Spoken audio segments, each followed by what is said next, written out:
APSC online educate में आपका स्वागत है। मैं आपके लिए धन्यवाद सर केमिस्ट्री क्लासेस के लिए। तो आज हम आपको केमिस्ट्री में सबसे पहले हम 12th क्लास से स्टार्ट करते हैं। ठीक, तो 12th क्लास में पहला चैप्टर है आपका ठोस अवस्था।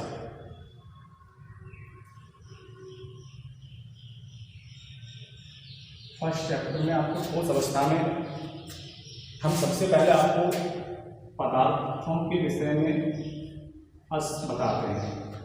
पदार्थ क्या होता है? पदार्थ का मतलब होता है प्रत्येक वह वस्तु जो कि स्थान घेरती है तथा जिसमें द्रव्यमान होता है। यानी हम कह सकते हैं प्रत्येक वह वस्तु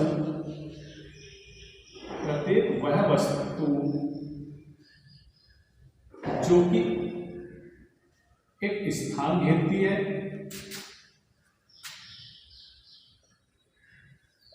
तथा जिसमें द्रव्यमान होता है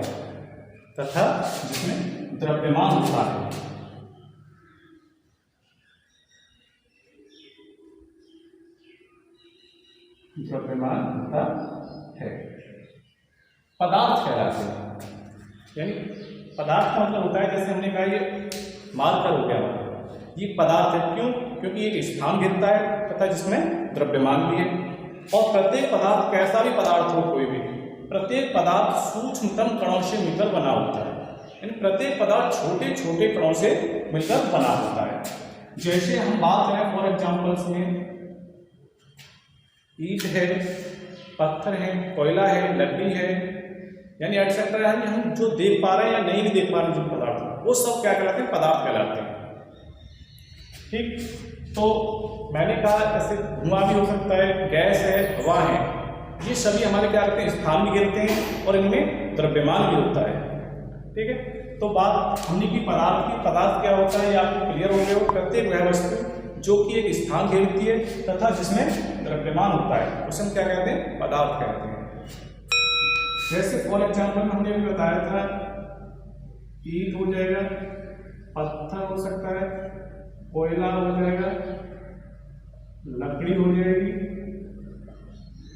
हवा हो सकती है, दूध हो जाएगा, पानी होता है, आदि बहुत सारे एग्जाम्पल्स हैं। ठीक, और जितने भी पदार्थ होते हैं, यह पदार्थ हमको प्रकृति में 3 अवस्थाओं पाए जाते हैं। यानी बात करते हैं पदार्थ की अवस्था की। पदार्थ की अवस्थाएं, पदार्थ की हम बात करें तो पदार्थ हमारा 3 अवस्थाओं में पाया जाता है। ठीक है, पदार्थ की अवस्थाएं, पदार्थ की 3 अवस्थाएं होती हैं। कितनी? 3 अवस्थाएं होती हैं पदार्थ की। कौन कौन सी? नंबर फर्स्ट बात करें तो एक होता है हमारा ठोस अवस्था। सेकंड की बात करें तो वो होता है हमारा द्रव अवस्था। और थर्ड की बात करें तो ये होता है हमारा गैसीय अवस्था। ठीक, यानी पदार्थ की हमारी 3 अवस्थाएं होती हैं। एक तो ठोस अवस्था, एक गैस अवस्था और एक द्रव अवस्था। तो बात करते हैं हम पहले ठोस अवस्था के विषय में। इन ठोस अवस्था वाले पदार्थ कौन से होते हैं? ठोस अवस्था वाले पदार्थ किन्हें कहते हैं? ठोस अवस्था के पदार्थ वे पदार्थ कहलाते हैं ऐसे पदार्थ जिनके आयतन और आकृति दोनों ही निश्चित होते हैं। ऐसे पदार्थ जिनके आयतन और आकृति दोनों ही निश्चित होते हैं ठोस पदार्थ कहलाते हैं। ठीक, बट क्या है कि देखिए इनकी एक और परिभाषा होती है। और क्या? अब हम बात करते हैं इनके अवयवी कणों के आधार पर। हमने भी बताया था प्रत्येक पदार्थ सूक्ष्मतम कणों से मिलकर बना होता है। तो हम वही कह रहे हैं, कणों के आधार पर बात करें तो ठोस की और परिभाषा होती है। यानी बात करते हैं अवयवी कणों के आधार पर। अवयवी कणों के आधार पर ठोस पदार्थ जो होते हैं कि ऐसे पदार्थ जिनके अवयवी कण आपस में एक दूसरे से जुड़े हुए होते हैं। यानी वे पदार्थ, जैसे मैंने कोई फॉर एग्जांपल में ठोस पदार्थ बना दिए, यानी ऐसे पदार्थ जिनके अवयवी कण आपस में एक दूसरे से जुड़े हुए होते हैं। ये हमने अवयवी कणों को एक दूसरे से आपस में जुड़ रहे होंगे।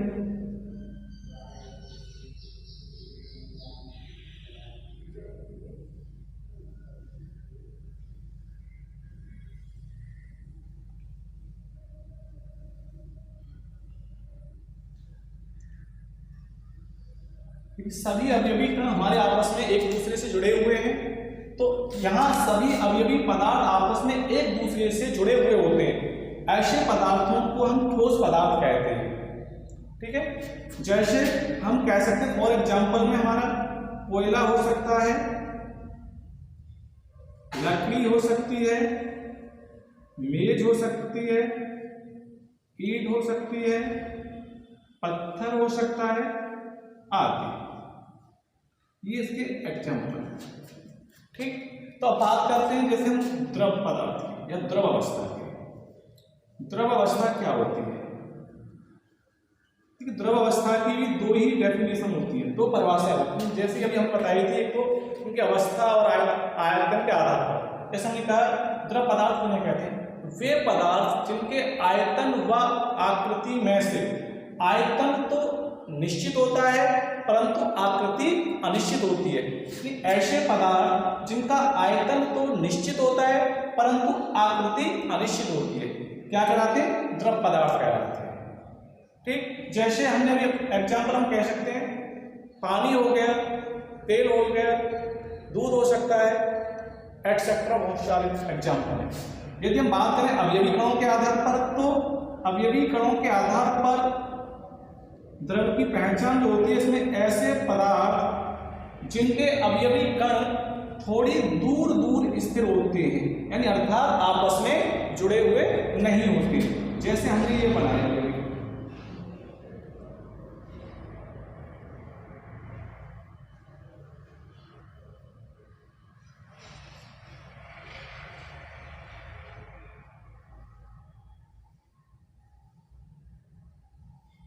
जी, ये एग्जाम्पल हो गया। ठीक है, मैंने भी क्या बताया था, ऐसे पदार्थ जिनके अवयवी कण आपस में जुड़े हुए नहीं होते, अर्थात उनके अवयवी कण थोड़ी दूर दूर स्थिर होते हैं, उसे हम क्या कहते हैं? पदार्थ की ठोस अवस्था कहते हैं। जैसे मैंने एग्जाम्पल में कहूं, जल हो जाएगा आपका, दूध हो जाएगा आपका, तेल हो सकता है एक एग्जाम्पल आदि। यानी अवयवी पदार्थों का मतलब ये होता है कि ऐसे कण जिनसे कोई पदार्थ मिलकर बना होता है, उसे उस पदार्थ के हम अवयवी कण कहते हैं। ठीक, तो अभी हम बताया द्रव पदार्थ किसे कहते हैं कि ऐसे पदार्थ जिनके अवयवी कण थोड़ी दूर दूर स्थिर होते हैं, द्रव पदार्थ कहलाते हैं। ठीक, हम बात करते हैं अब तीसरी अवस्था थी हमारी गैसीय अवस्था। गैसीय अवस्था, गैसीय अवस्था किसे कहते हैं? कौन से पदार्थ होते गैसीय अवस्था में? देखिए, इसकी भी दो डेफिनेशन होती है। सबसे पहली, वे पदार्थ जिनका आयतन और आकृति दोनों ही अनिश्चित होते हैं। अनिश्चित का मतलब ये होता है कि यदि कोई हमारे पास गैसीय पदार्थ है और हमने उसका वेट लिया 1 किलोग्राम कोई पदार्थ लिया, ठीक, और हमने जैसे भी गैस को, गैसीय पदार्थ को किसी सिलेंडर में लिया तो सिलेंडर की आकृति ले लेगा, और यदि उसी 1 किलोग्राम गैस को हम किसी बर्तन में पलटते हैं तो वो क्या करेगा, वो जो गैस होगी उसमें से कुछ गैस तो वायुमंडल में जाएगी, कुछ रहेगी बर्तन में। जो कुछ गैस बर्तन में रहेगी वो गैस उस बर्तन की आकृति को ले लेगी, यानी कि स्थान बदलने पर उसके आयतन और आकृति दोनों में ही परिवर्तन हो रहा है, बदल रहे दोनों। तो ऐसे पदार्थों को हम कहेंगे गैसीय पदार्थ। इसलिए हम कह रहे हैं वे पदार्थ जिनके आयतन और आकृति दोनों ही अनिश्चित होते हैं गैसीय पदार्थ कहलाते हैं। अच्छा, दूसरी डेफिनेशन हम बात कर रहे थे अवयवी कणों के आधार पर।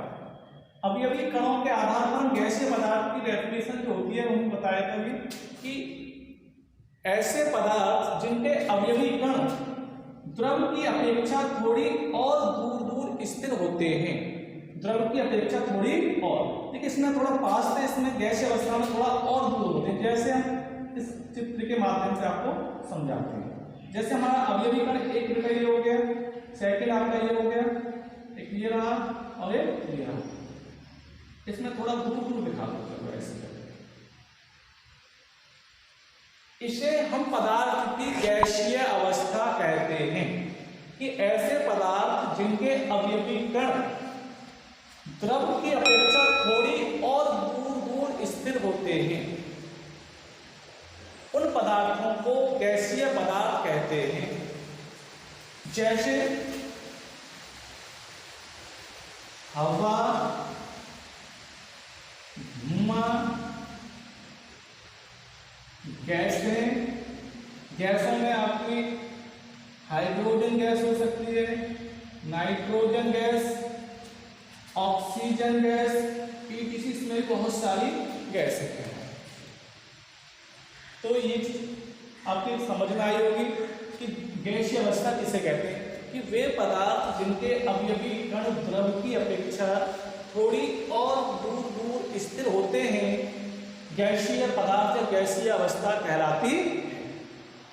बट हमें जो बात करनी है चैप्टर में, हमें ठोस अवस्था के विषय में बात करनी है, तो हमको क्लियर करना है ठोस अवस्था का। ठोस अवस्था में बताया था अभी कि ऐसे पदार्थ जिनके अवयवी कण आपस में जुड़े हुए होते हैं, ठोस पदार्थ या पदार्थ की ठोस अवस्था कहलाती है।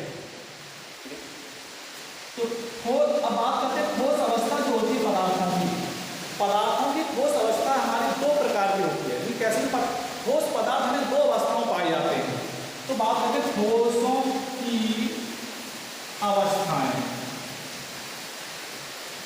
ठीक है, ठोस की भी आपकी दो अवस्थाएं होती हैं। कितनी अवस्था होती है? दो अवस्थाएं।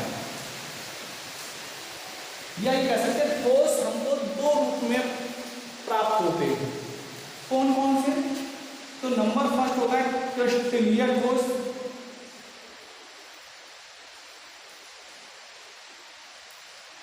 क्रिस्टलीय ठोस, क्रिस्टलीय ठोस किसे कहते हैं? ऐसे ठोस जिनके अवयवी कणों की ज्यामिति निश्चित होती है। ऐसे ठोस जिनके अवयवी कणों की ज्यामिति, अवयवी कणों की ज्यामिति निश्चित होती है। कैसे होती है? निश्चित होती है। निश्चित का मतलब ये होता है कि ऐसे ठोस जिनकी आकृति में कोई भी परिवर्तन नहीं किया जा सकता है। ठीक है, तो ऐसे ठोसों को हम कहते हैं क्रिस्टलीय ठोस। जैसे एग्जाम्पल की बात करें हम, तो ईंट हो जाएगा, पत्थर, कोयला,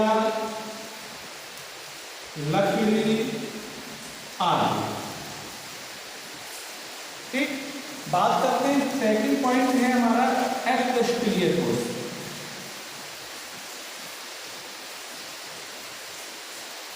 अक्रिस्टलीय ठोस, अक्रिस्टलीय ठोस क्या होते हैं?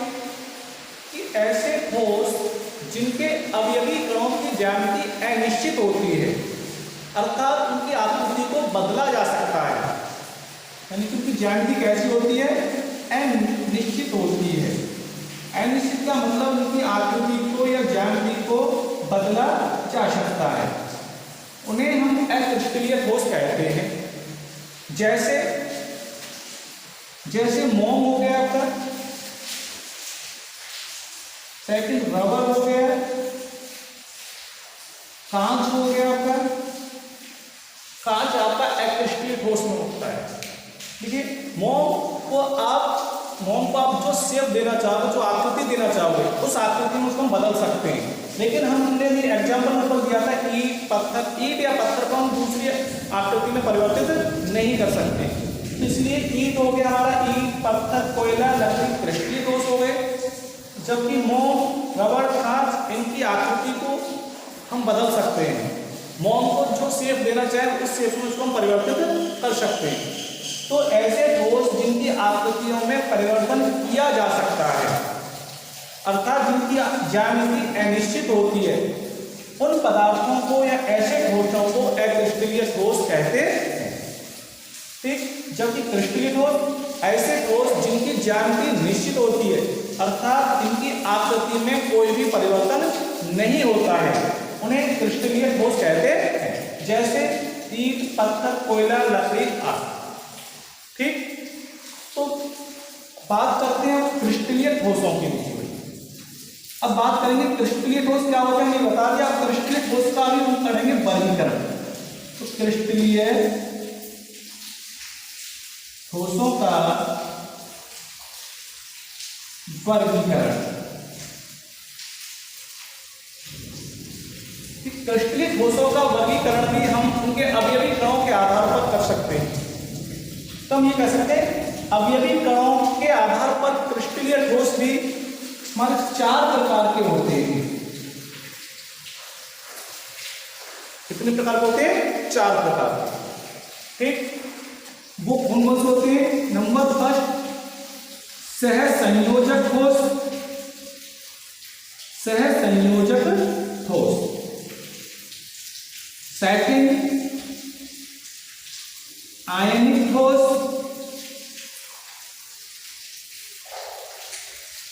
थर्ड हो गया आपका आणविक ठोस। अब फोर्थ हो गया आपका हाइड्रोजन आवंधित ठोस। 4 प्रकार के आपके ठोस होते हैं। ठीक, हाँ तो बच्चों इस टॉपिक को आज यहीं खत्म करते हैं। अगले टॉपिक के लिए हम कल डिस्कशन करते हैं।